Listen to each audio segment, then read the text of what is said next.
All right, Andy, here is your 596S. Looking good, no leaks, no runs, no errors. Testing went well, adjustments were easy. We look down inside, see it's nice and dry. Let's go ahead and fire it up.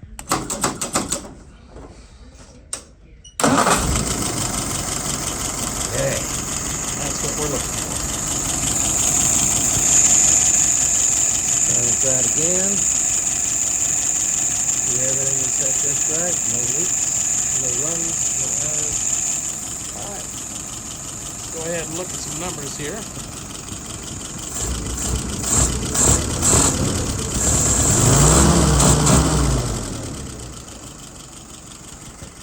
All right. Idle RPM is right about 660, 650, 660. I like it between 650 and 700. Your fuel pressure, and my fuel pressure, almost 3. Vacuum is at 23. Good and steady. And there's the dwell at 42. All right, sir. Well, you saw initial. Let's go ahead and pull it through a couple more times.